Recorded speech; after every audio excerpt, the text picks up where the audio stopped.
It took me 10 years to truly understand manifestation, but it's only going to take you 10 minutes. I've spent the last 10 years studying manifestation, mindset, behavioral psychology, emotional trauma healing, hypnosis, belief shifting, identity shifting, and anything and everything that can create lasting change for people. And here's the real truth. Most manifestation advice will help you feel powerful for about 20 minutes, but then it leaves you stuck in a pattern for the next 20 weeks or even 20 months without any significant changes. And I aim to change that with this very video right now so that you can actually start to manifest what it is that you desire way faster and way easier than ever before. Because the reality is your life doesn't change just because you want something bad enough. It starts changing when you stop embodying the stuck version of yourself. The real problem is that most people are operating from unconscious beliefs and patterns that they don't even realize are creating and perpetuating their unwanted circumstances. And in the next 10 minutes, I'm going to give you 5 of the most powerful manifestation lessons that I've learned on my journey without any of the fluff that will not serve you, I promise. And I'm most excited about lesson 3 because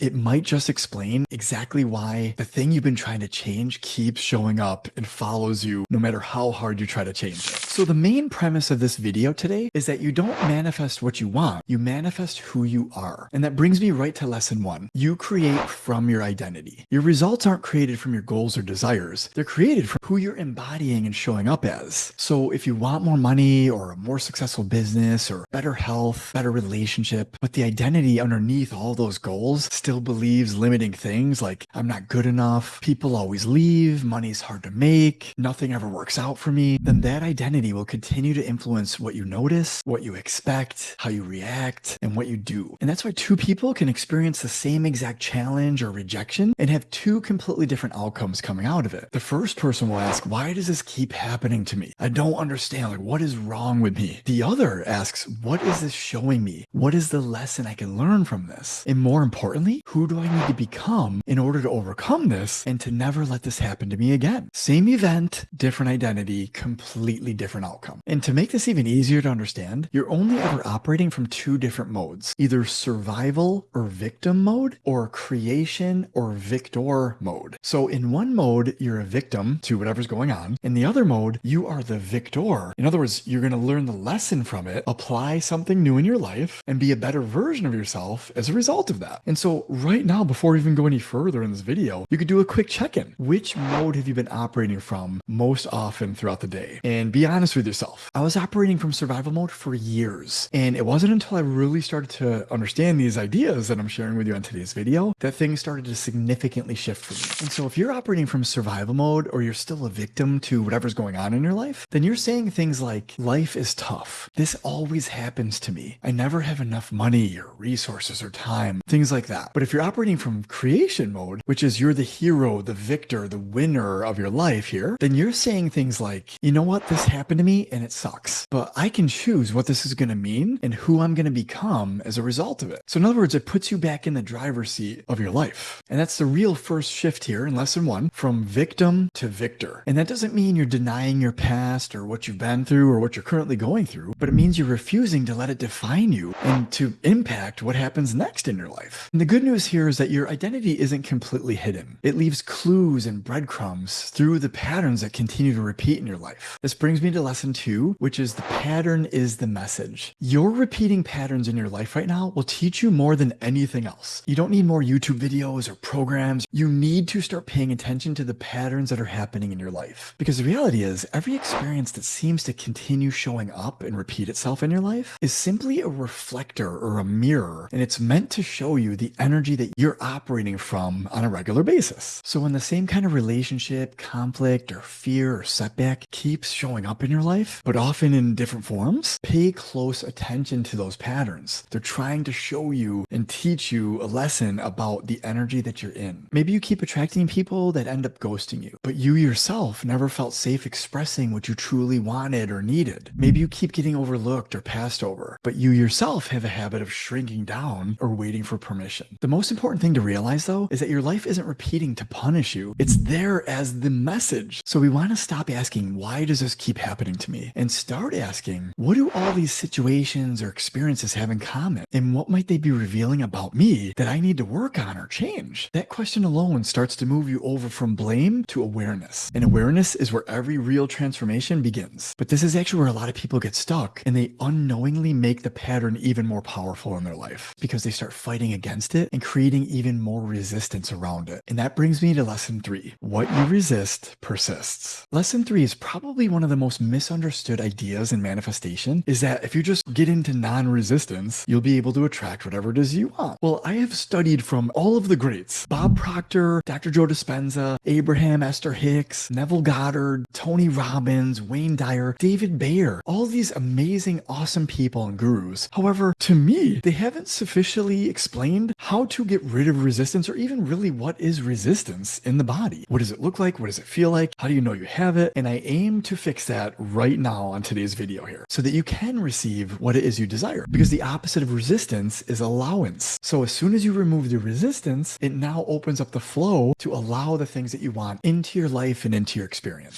So let me start with what resistance isn't. Resistance isn't effort. It's not discipline or anything like that. Resistance, simply put, is something unresolved inside of you. It could be a part of your past, your identity, a limiting belief, or an emotional or traumatic experience you've been through that you haven't fully faced yet, or accepted, or made peace with, or integrated yet into your life. And so in short, that thing remains emotionally charged within your body, and in essence, it remains unfinished. But here's what most people miss altogether, is that resistance isn't the enemy. It's actually just information. It's the indicator. So when you continue to bury the feeling, or distract yourself, or overwork, or play mindless games on your phone, or try to manifest over it, avoiding it, you don't actually resolve it. You actually perpetuate it, and it stays locked up in your body as resistance. So all you're really doing is just simply postponing it. And so acceptance, making peace with, and resolution is what actually starts to let go of that emotional cord and close the loop. We've got to make peace with those things that have happened in our life if we're ever going to be able to let go of our past and move significantly into our future. And so the next time you feel like unusually angry or emotionally charged or avoidant or desperate, just pause and ask, what is going on inside of me? What and why did this just trigger within me? And not just like what happened today, but what is this really about? The reality is, awareness or understanding alone can't actually help you create a new identity. You've got to let go of that resistance. Whatever the trauma is, whatever the limiting belief is, whatever the identity pattern is, you've got to let go of it 100% before you can actually start to embody a new identity.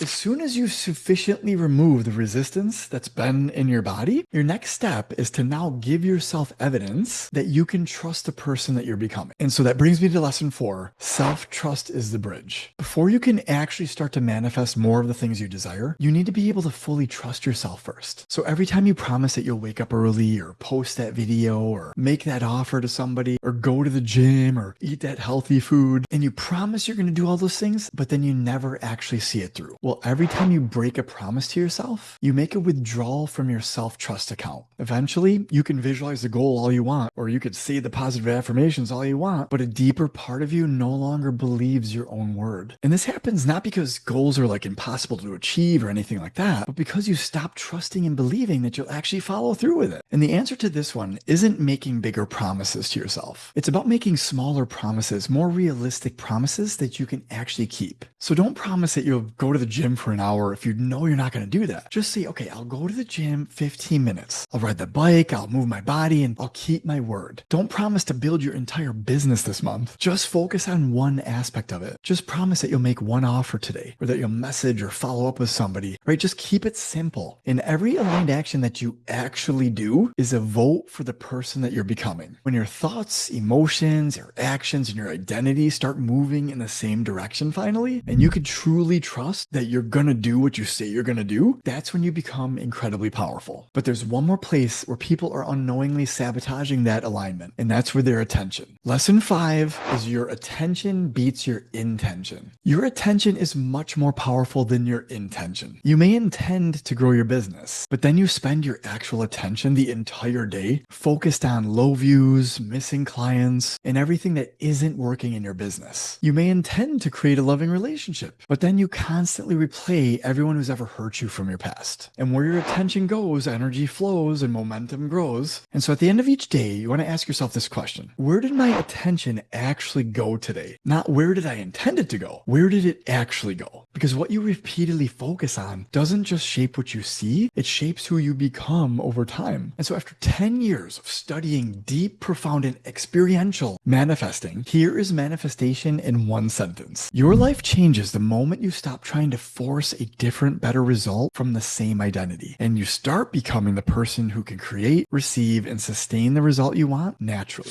The victim resists what's happening and asks, why me? The victor, however, accepts the challenge they are presented with, looks for the pattern, and asks, what is this showing me? What is the lesson here? And who do I need to become as a result of it? And the good news here throughout this entire video, right, is you don't need to change your entire life today. Just start with one trigger, one pattern, one promise you'll actually keep to yourself. That's it. Start there. Start small. Start proving to yourself that you can be trusted. Start letting go of the patterns and resistance that have been stored up in your body. This alone will take you further than watching 100 more manifestation videos and staying the same person. I've got news for you. Before you go, let me know in the comments below, what pattern are you finally ready to stop repeating in your life? And if there's a part of this video that really resonated with you, I'd love to also hear that in the comments as well. So please share. I would love to build more engagement on my page here. So I appreciate any feedback and comments, because the reality is, right, the moment you name that pattern, you're no longer trapped inside of it. So I hope this video serves you amazingly well, and check out any of the other videos on our channel that could potentially help you make a profound shift in your life.